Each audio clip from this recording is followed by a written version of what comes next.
महाराष्ट्राचे आराध्य दैवत छत्रपती शिवाजी महाराज, परमपूज्य डॉक्टर बाबासाहेब आंबेडकर, सावित्रीबाई फुले या ऐतिहासिक सभेसाठी असलेलं हे भरगच्च सन्माननीय व्यासपीठ, खरं तर आजचा दिवस हा खूप ऐतिहासिक दिवस आहे। दोन ठाकरे बंधूंची सभा या शिवतीर्थावर होते आणि माझ्यासारख्या एका सामान्य महाराष्ट्र सैनिकाला इथे भाषण करण्याची संधी मिळते। माझ्यासाठी खरं तर हा खूप भाग्याचा दिवस आहे। मला तर कधी स्वप्नातही वाटलं नव्हतं की असं काही होईल, की मला माझ्यासारख्या एका सामान्य महाराष्ट्र सैनिकाला ठाकरे बंधूंची सभा असताना या शिवतीर्थावर भाषण करायला मिळेल हे माझ्या कधी स्वप्नातही नव्हतं। मी माझं खरोखर भाग्य समजतो। अनेक दिवसापासून बरेच लोक बऱ्याच गोष्टी बोलतायत, ठाकरे ब्रँड संपला, ठाकरे ब्रँड संपला। मला त्यांना एक सांगायचं आहे आणि माझं हे स्पष्ट मत आहे, ठाकरे ब्रँड नाही, ठाकरे हा विचार आहे आणि विचार कधी संपत नसतो। तुमचा आहे ना, तुमचा गुजरातचा तो ब्रँड आहे, आमचा विचार आहे। कोलगेट वापरून कंटाळा आलेले लोक पेप्सोडंट वापरतात। 10 वर्ष झाली आहे तुम्हाला वापरून कंटाळा आलाय, आता लोक चेंज करणार आहेत तुम्हाला। हे ब्रँडनी लक्षात ठेवायचं आणि तो ब्रँड चेंज करायला आमचाच विचार कामी येणार आहे, हे पण लक्षात ठेवायचं। नुसत्या मला असं वाटतं निवडणुका आला की भूलतापा द्यायच्या। या इथे खूप आमच्या सगळ्या रणरागिणी भगिनी बसल्यात, यांना आमिष दाखवायची। पहिले आमच्या सगळ्या बहिणी होत्या, आता सगळ्या लाडक्या बहिणी झाल्यात आणि मग 1500 रुपयाचं आमिष दाखवायचं किंवा आम्ही 1500 रुपये तुमच्या अकाउंटला टाकतो, तुम्ही आम्हाला मतदान करा। आता तर काय 13 तारखेला म्हणे लाडक्या बहिणींच्या ह्याच्यात पैसे टाकणार आहे। निवडणुकीची आचारसंहिता वगैरे हे सगळं आपल्यासाठी असतं, त्यांच्यासाठी नाही।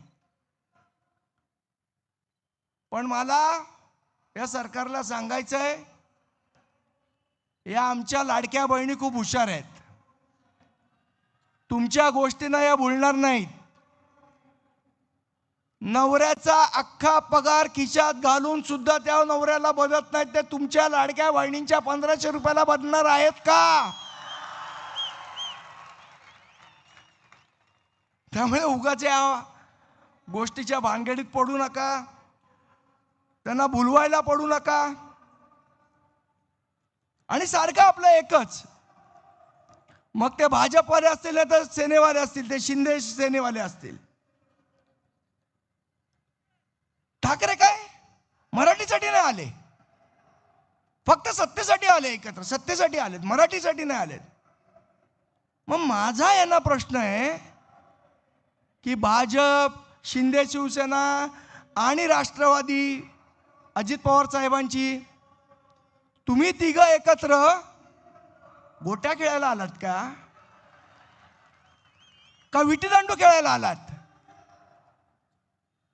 म्हणजे तुम्ही सत्तेसाठी आलं की ते बरोबर?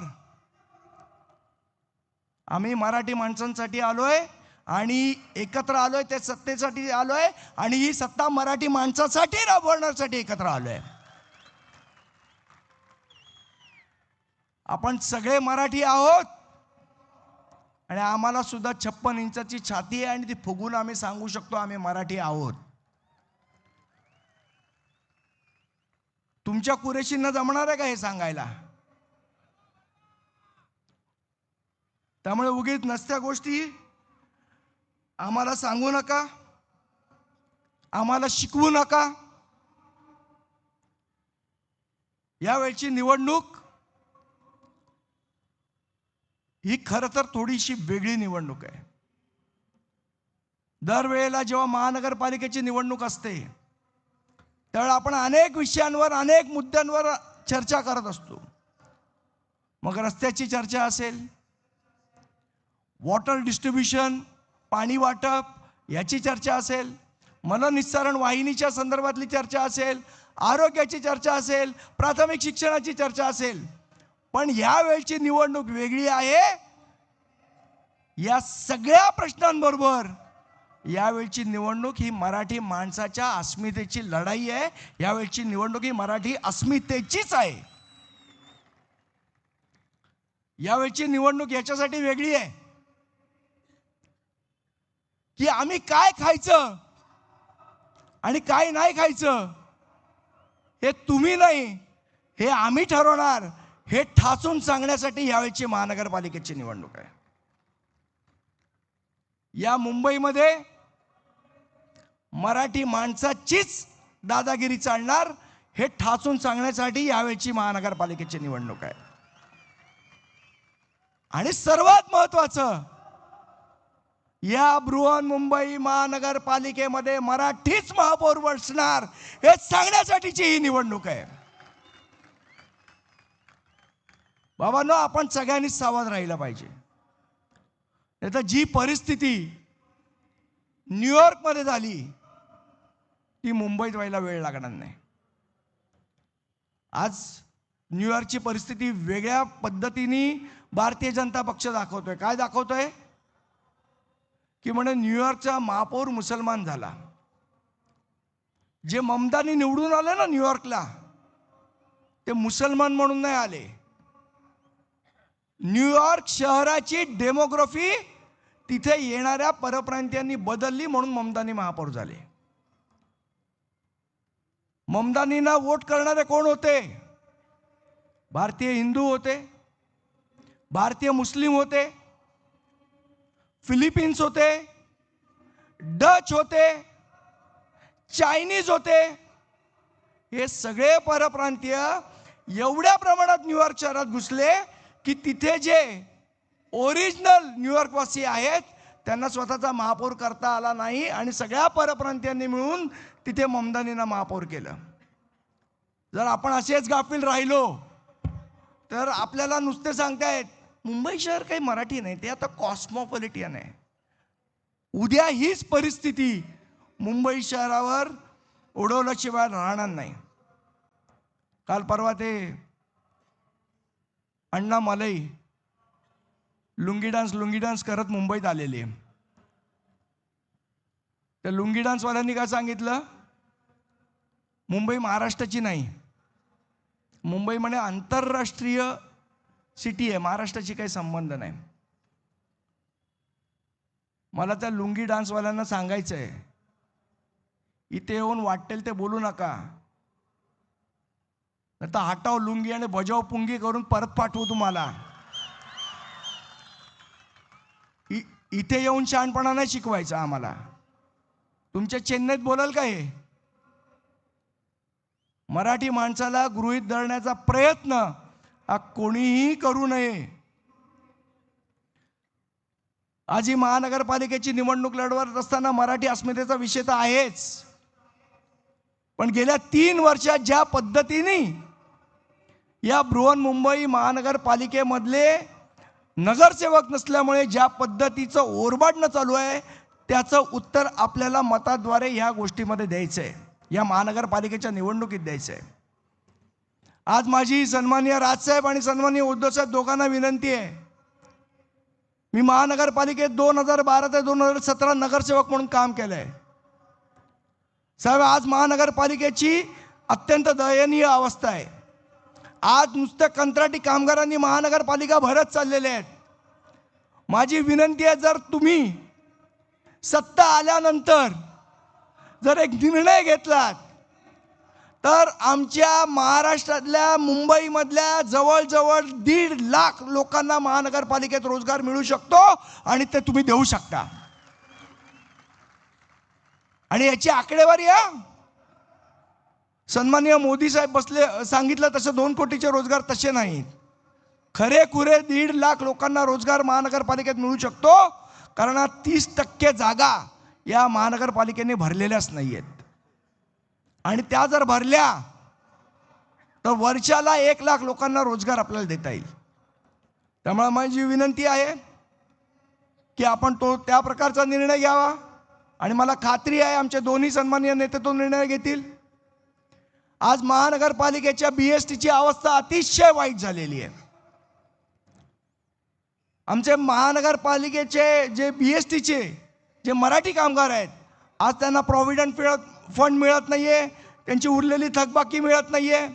त्यामुळे माझी विनंती आहे की BST सारखा अख्खी संस्था ही महानगरपालिकेत मर्ज करावी, जेणेकरून आमच्या मराठी माणसाचे जे कामगार आहेत त्यांना न्याय मिळेल तिथे मध्ये. दुसरं महत्त्वाचं,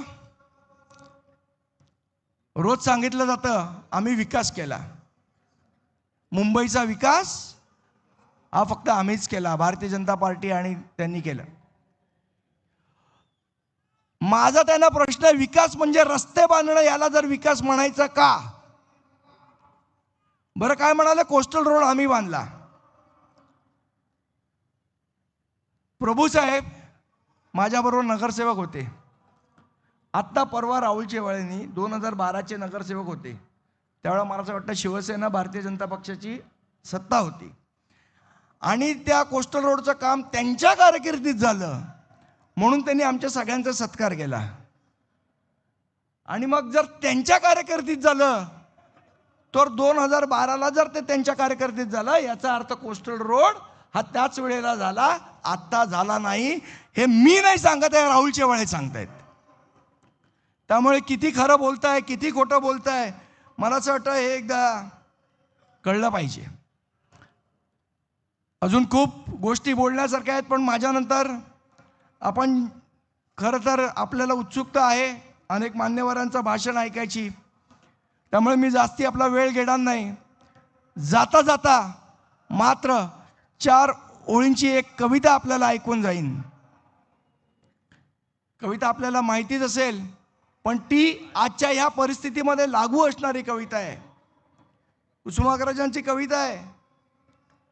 पाहुणे जरी असंख्य पोसते मराठी, पाहुणे जरी असंख्य पोसते मराठी, आपुल्याच घरी हाल सोसते मराठी, असे कितीक खेळ पाहते मराठी, शेवटी मदांध तख्त फोडते मराठी.